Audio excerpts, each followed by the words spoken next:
L'être vivant le plus assassiné du monde, c'est la fleur. Nice, en été. Les fleurs servent de munitions.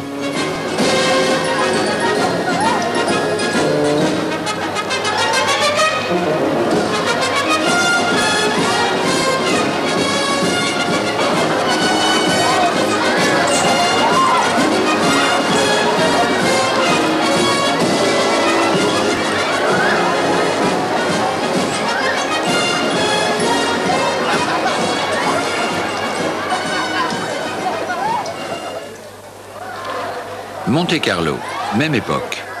Avec les fleurs de courge, on fait des beignets. La fleur, qui crée et donne la vie, est offerte sans défense à toutes les agressions.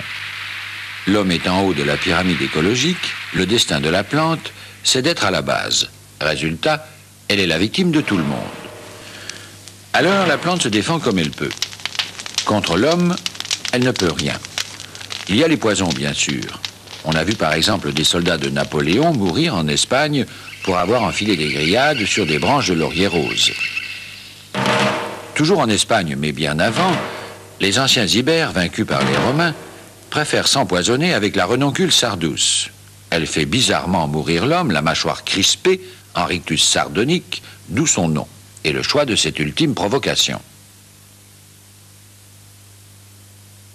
Mais il y a longtemps que l'homme a déjoué les pièges des plantes. De la plupart des plantes toxiques, il tire maintenant des médicaments, digital et combien d'autres. Il arrive aussi qu'un insecte déjoue le piège. Le papillon monarque s'est adapté au poison de cet Asclépias, au point qu'il se nourrit et se reproduit exclusivement sur lui. Mais si un chat mange ce papillon, il meurt empoisonné.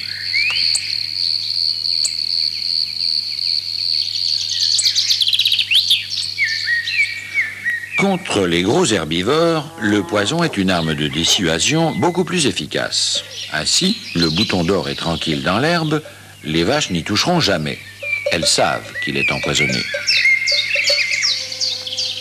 Mais dans l'ensemble, les stratégies de défense développées par les plantes ne visent pas la destruction du monde animal. Pour la grande majorité d'entre elles, tout se passe comme si elles savaient qu'elles sont condamnées à renouveler sans cesse, par la synthèse chlorophyllienne, le stock alimentaire dont dépendent les animaux et les hommes. Il faut donc à la fois qu'elles soient mangées et qu'elles aient le temps de se reproduire. C'est pourquoi, depuis 100 millions d'années, elles dépensent des trésors d'imagination pour assurer de mieux en mieux ce qui est la base de toute société, protéger avant tout la mère et l'enfant. En l'occurrence, la mère, c'est la cellule femelle dans la fleur. Et une fois qu'elle est fécondée, l'enfant, c'est la graine.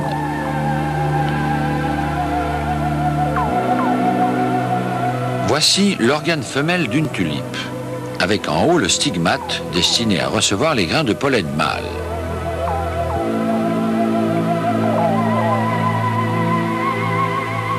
On peut comparer cela à un donjon fortifié dans lequel une belle au bois dormant, la cellule femelle, attend le chevalier qui va venir la réveiller. Or, à l'extérieur du château, la guerre est partout.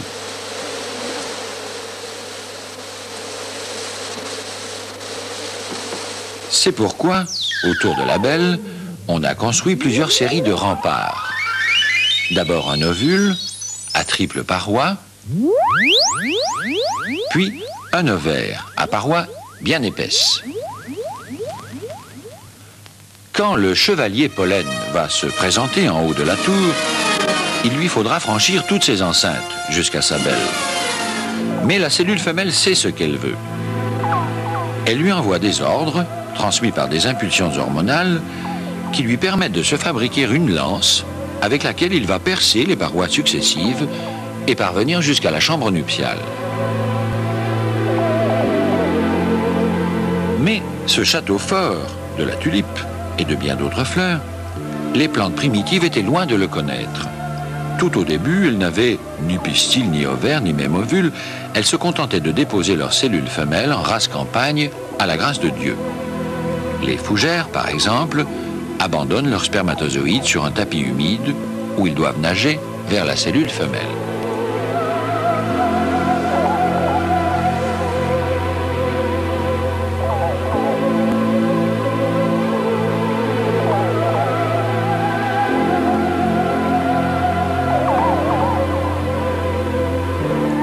C'est la fleur qui, peu à peu, a inventé d'abord la protection de la cellule femelle par un ovule, puis la protection de l'ovule par un ovaire.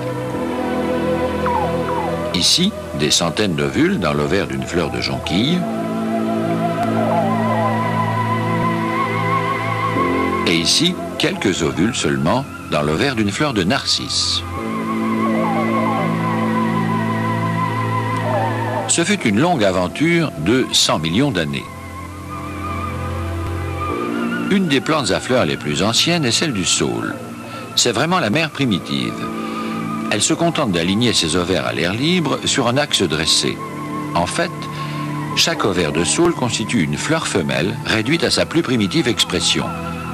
L'ensemble de ces fleurs formant l'échaton.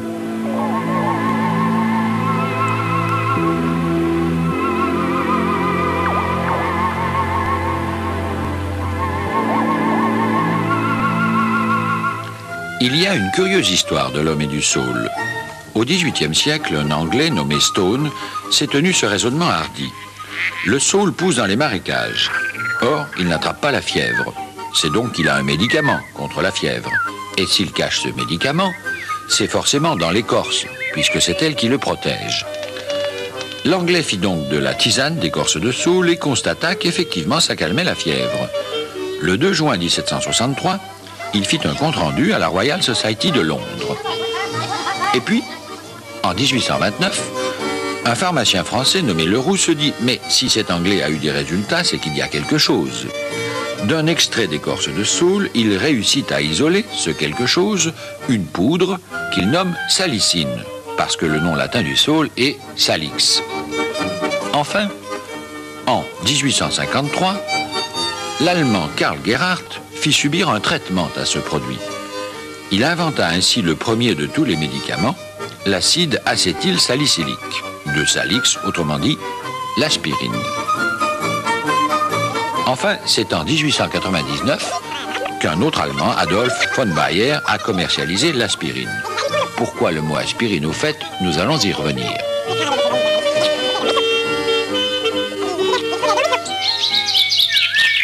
Voici, comparée à celle du saule, une fleur qui a déjà l'air beaucoup moins primitive, celle du magnolia.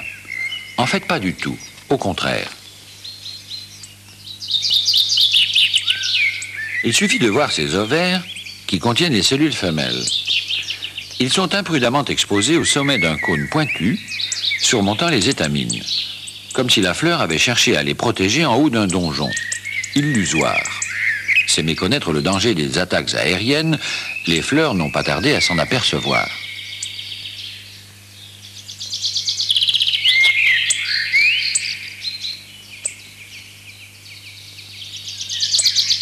Déjà, le lotus nelumbo, cette fleur encore primitive, essaie de faire mieux que le magnolia. Le cône qui porte les ovaires se renverse, prend la forme d'une toupie, et les ovaires s'y retranchent à mi-corps, dans des trous individuels. C'est déjà mieux. On passe à la tranchée.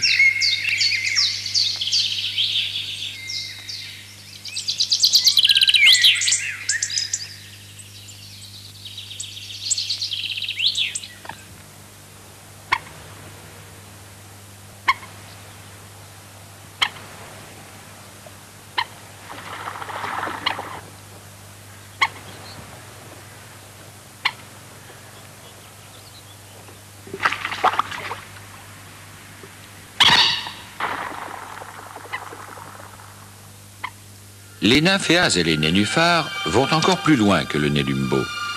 Le présentoir à ovaires surélevé, ils le suppriment carrément. Leur pistil devient plus discret. Cette fois, c'est le bastion.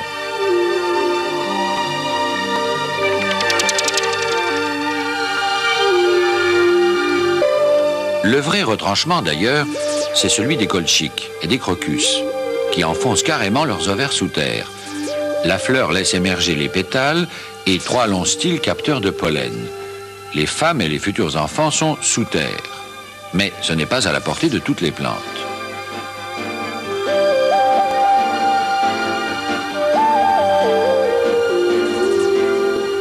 Les renoncules, par exemple, ne se défendent pas seulement par le poison, elles s'arrangent pour avoir un cône porteur d'ovaires le moins provoquant possible, exposant très peu les ovaires. Chez le bouton d'or, ce cône finit même par passer inaperçu.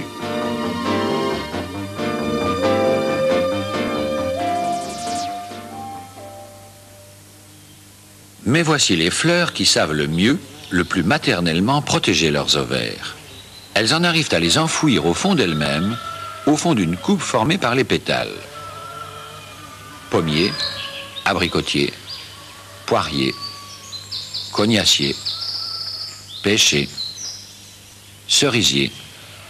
Toutes les fleurs de ces arbres sont des rosacées, de véritables fleurs berceaux pour leurs ovaires, et donc pour leurs enfants. L'unique enfant de la fleur de cerisier, par exemple, grandit en se débarrassant de toutes les pièces du berceau qui protégeaient l'ovaire dont il vient. Il n'en gardera aucun souvenir.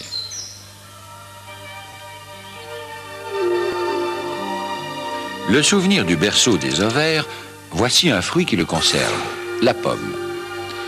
Après fécondation, les bébés pommes, c'est-à-dire les pépins, restent sagement dans leur berceau. Ce qui grossit, c'est le ventre de la maman et la paroi de ses ovaires.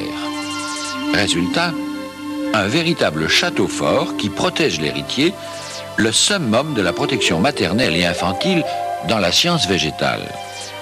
Château fort fait pour attirer le prédateur une fois devenu rouge, mais les bébés pommes ne craignent rien. Bien protégés dans des petites enveloppes translucides, ils voyageront. Ils iront faire leur vie ailleurs.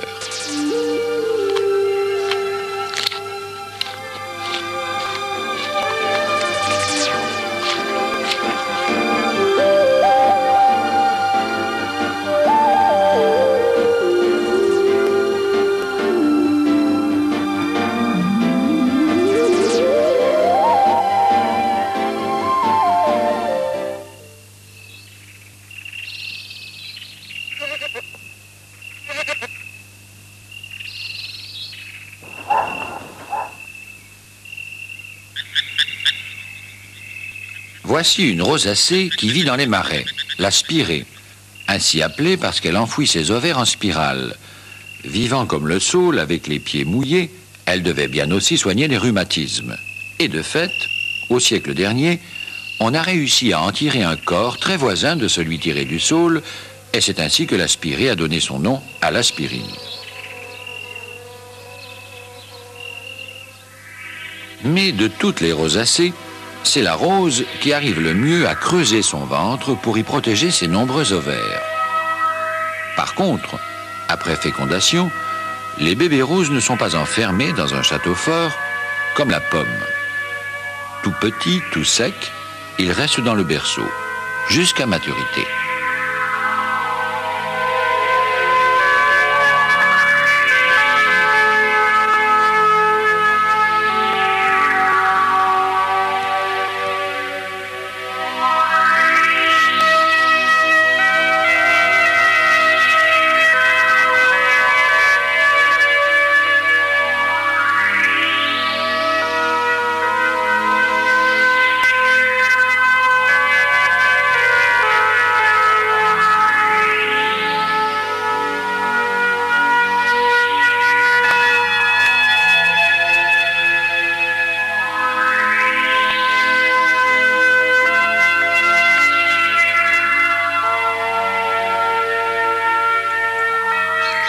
La rose des jardins n'existe pas à l'état sauvage. Les roses sauvages, en fait, ce sont des églantiers. Si Malherbe a écrit « Et rose, elle a vécu ce que vivent les roses l'espace d'un matin », c'est parce que de son temps, il n'y avait que des églantiers, qui effectivement perdent leurs pétales très vite.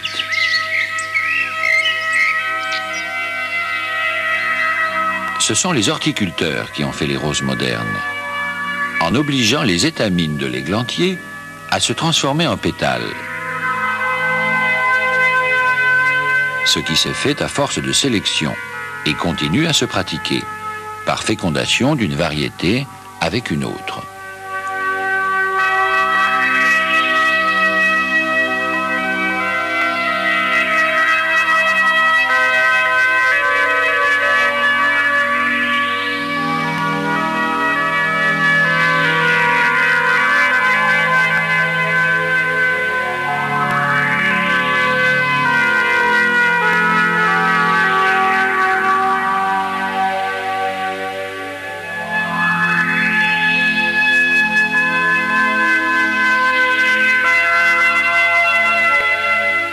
transformant les étamines de la rose, l'homme ne fait d'ailleurs que copier la nature.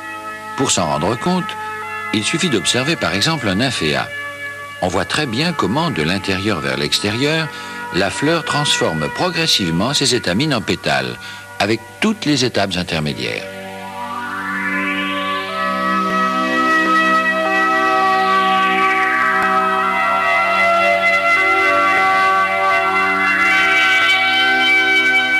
Ainsi, nous voyons que depuis 100 millions d'années, la hantise des plantes, c'est la protection maternelle et infantile. D'abord, la plante abandonne sa cellule femelle dans l'eau à l'aventure, ce sont les algues. Puis, elle apprend à l'enfermer dans une urne, ce sont les mousses et les fougères. Puis, elle construit des parois autour de l'urne et invente l'ovule, ce sont les conifères. Puis, elle enferme l'ovule dans un ovaire, encore à l'air libre, comme le magnolia. Enfin, la fleur apprend à enfouir ses ovaires dans son ventre, comme dans la pomme.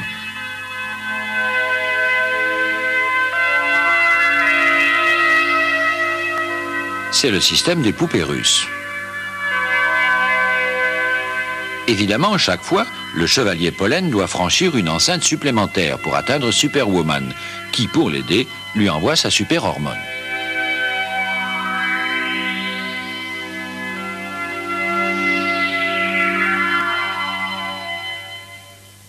Alors, on se demande pourquoi ça s'arrêterait là. Nous avons poussé notre enquête jusqu'au Muséum d'histoire naturelle de Paris.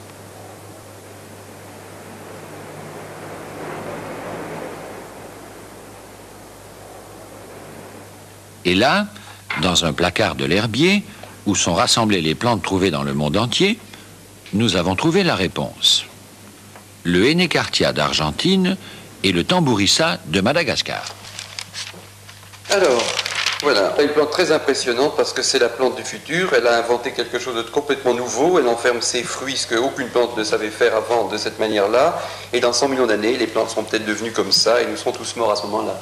Elle enferme sa fleur d'abord. Sa fleur d'abord et le fruit qui en découle ensuite. C'est comme si une rose s'enfermait dans une carapace. Exactement. Mais savez-vous que le figuier est lui aussi un arbre futuriste? Celui-ci est un phénomène. Coincé dans le jardin d'un monastère français à Roscoff en Bretagne, il a été planté en 1621. Il couvre 600 mètres carrés.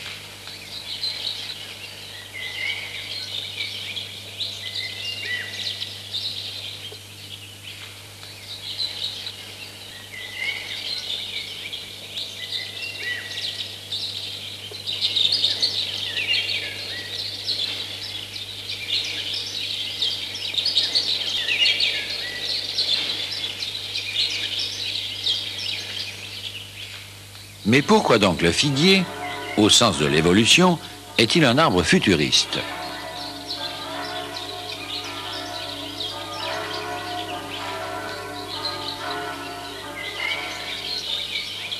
Avez-vous déjà vu au printemps des fleurs de figuier? Jamais. Voici la clé du mystère. Les figuiers ont signé un contrat exclusif avec un insecte dont ils s'assurent la fidélité en lui organisant un service après-vente, le blastophaga. En bas à gauche, monsieur, à droite, madame, avec des ailes. Au printemps, les figuiers fabriquent plusieurs sortes de petites figues. Les unes sont destinées à grossir et deviennent comestibles. Les autres sont des fausses figues, parfaitement imitées, mais qui resteront petites. Comme les vraies, elles ont des petites fleurs qui tapissent l'intérieur de la figue et un petit trou en haut. Mais ces petites fleurs sont stériles. Elles ont des ovules qui sont destinés à nourrir les bébés pondus par Madame Blastophaga.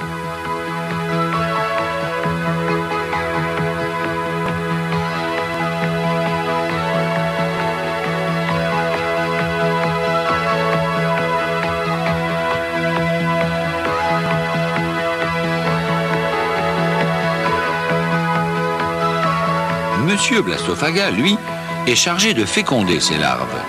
Et s'il n'a pas d'ailes et de tout petits yeux, c'est parce qu'il est condamné à faire ça sans jamais sortir de cette figue prison. Quant aux jeunes femelles Blastophaga qui ont des ailes et des yeux, une fois sorties de l'ovaire, en effleurant les fleurs mâles de la fausse figue, elles se chargent de pollen, s'échappent et vont déposer ce pollen dans les vraies figues, celles dont le figuier veut faire des fruits. Grâce à cet échange de bons procédés, les ovaires de figuier donnent des fruits.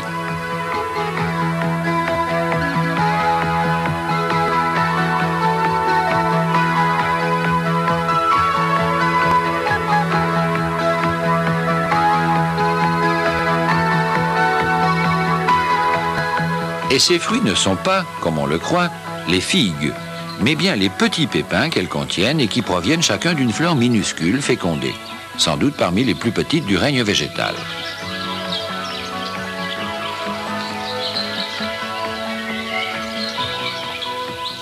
Ainsi organisée, la fleur enfermée du figuier ne risque pas le genre de mésaventure à laquelle ne s'attendait pourtant pas cette fleur des marais, la consoude. Elle sait pourtant attacher la clientèle d'un insecte sérieux, spécialisé, le bourdon. Elle lui réserve l'exclusivité de son nectar, s'étant adaptée pour qu'il soit seul capable de l'atteindre au fond de ses corolles. Elle a adapté leur diamètre à son corps velu afin qu'en échange, il se charge de pollen.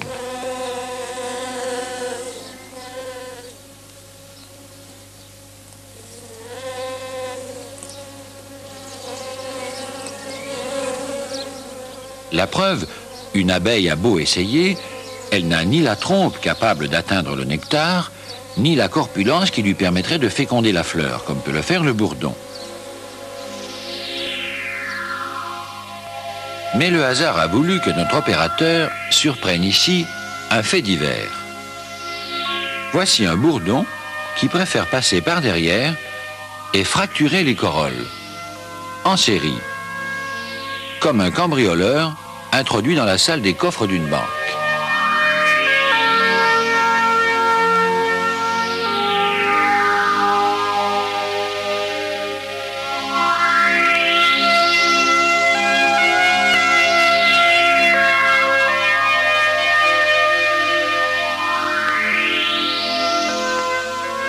Et derrière lui, c'est la curée. Tout le monde en profite, à commencer par une abeille. Le nectar de la fleur volé, sa corolle détruite, son pollen non utilisé, son pistil non fécondé, voilà un travail d'adaptation qui a demandé 100 millions d'années et qui pour une fois ne sert à rien. Il y a des asociaux partout et l'on a bien raison de tout faire pour se protéger.